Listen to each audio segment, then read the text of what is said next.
Only gonna be live for a minute, people. It's only gonna be live for a minute because I'm about to get out the car, but I just want to start now because I ain't got a lot of time. So here's what they're doing. And it's a pretty brilliant plan. I could have. I'm a thinker. Like when it comes to planning shit, I couldn't even come up with this. Some of my viewers have heard this before. Some of you guys haven't. So in 2016, I've made 2 videos about this before. In 2016, everybody knew it was Hillary's turn. Democrats want to guarantee an election. So how can you guarantee that you're going to win an election with a high probability that there's only going to be 2 parties in that election? Two parties participating in that election. You inject a third party to split the other party's vote. If you remember, Donald Trump, the 69-year-old Democrat who miraculously woke up one morning and decided, hey, I'm an independent. I no longer support Planned Parenthood. I no longer support Nancy Pelosi's campaigns. I no longer support Hillary Clinton's campaigns, or Bill Clinton's campaigns too. He was giving money to the Democratic Party just months before he decided he was an independent. He was going to run for president. So what really happened? The Democrats injected him as a third-party candidate to split the Republican vote to ensure the win for Hillary. Trump was such a good actor, in fact, that he was drafted by the Republican Party, which Hillary and the Democratic Party didn't. Either they didn't see coming, or it didn't matter at that point. One of the two. So Trump decides, you know what? Hell with it. Worst thing that happens is I win, right? If not, Hillary wins. It's a win-win, no matter what, for the Democrats. Trump comes into office. Immediately, the left starts firing on him with the Russian collusion, and everybody knew that shit was going nowhere. Everybody knew it wasn't going anywhere. Yet 2 years, supposedly $40 million, probably a lot more of investigations. 500 warrants of different types. 500. And of course, after 2 years, it goes away like we all knew it would.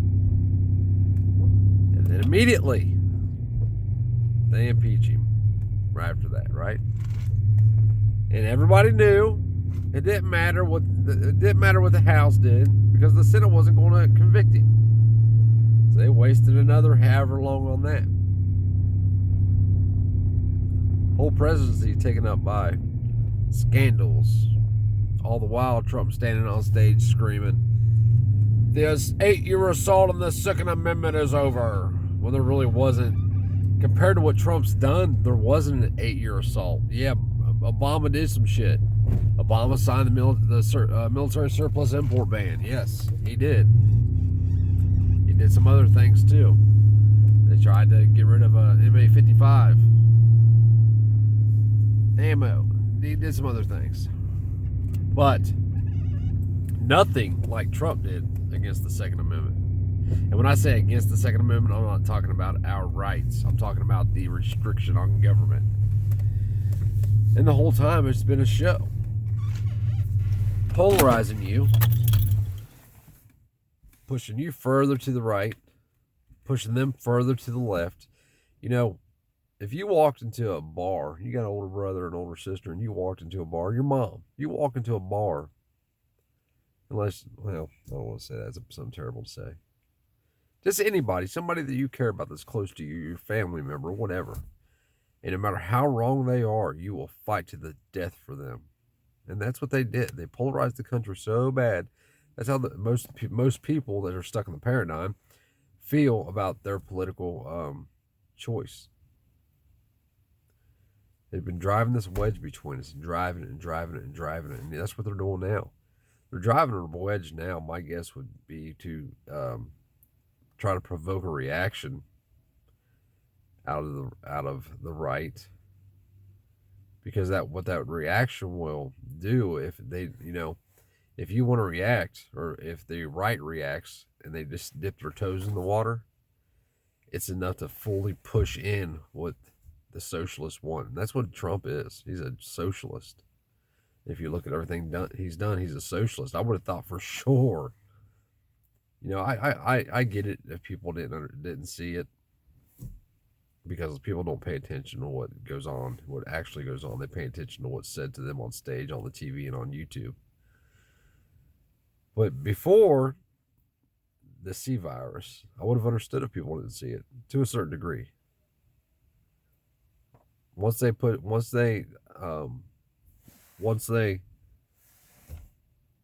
that Trump, I'm sorry, well, I was looking at me, she's waving me in. Once Trump signed the $6.2 trillion socialist bill, that's what it was. I would have thought everybody would have seen it, but they still don't see it. And now the House is doing what? They're impeaching Trump. Why? So he can't run in 2024, of course. So not only did they take the process that supposedly just happened, now they're making it so you can't even vote for him in 2024, right? So is it real? Or are they just pushing the scam, pushing the play a little bit further to upset you a little more, to provoke a reaction from 80 million people? And they've added to it the FBI coming out and saying there's going to be an armed marches at every capital. There's going to be, you know, they play this off like it was a insurrection at the Capitol in D.C. last week. I mean, even conservative, supposedly conservative radio talk shows are calling it that. It's become a joke, people. The government, the political parties in this country have died. They have merged. You know, if you vote for the lesser, I said fur, I'm country, I know, I'm redneck. If you vote for the lesser of two evils on a long enough timeline, it becomes as evil as the greater evil. You know, it's time for something different. The political party, political parties are dangerous, especially when there's only two. And if you notice, you only have the option of two. Most people believe anyway, you only have two options. You're either left or you're right. I get called a Trump tard and a libtard, usually on a daily basis. A lot of times in the same comments or threads or whatever. It's funny, because people don't know how to react to you when you're saying that Trump is a socialist. Now, if you say you love him or you hate him, they know how to react to you. But then if they don't know how to react to you, because everybody uses the same arguments, whether it's the left or the right. And what's really funny is being outside of that box and not being on either, not supporting either side. I see how they all default to the same things, especially if it's in a comment thread. They'll default to your spelling or your punctuation or the way you speak, your grammar. If you use proper English or not. Those are all big things. It's funnier than shit. I get a kick out of it. What it really amazes me is when they will say something about you, and you know it's right there. All they got to do is tap, just tap, and it'll answer like 99% of what they say about you. And they're too lazy to tap. They're too lazy to tap a flag and hit view channel and scroll up and watch a few videos. The only time they normally do is when you make fun of them for not doing it first. But they are educated. You ask them what the Ninth Amendment is, and they can't tell you, but they vote. You can't tell me what your restriction on your personal restriction is on government, but you think that your vote should matter? Ask what the Constitution is. Ask the next patriot what the Constitution is. You know what? I'll even dumb it down further. Ask the next conservative that you run into what conservative actually means.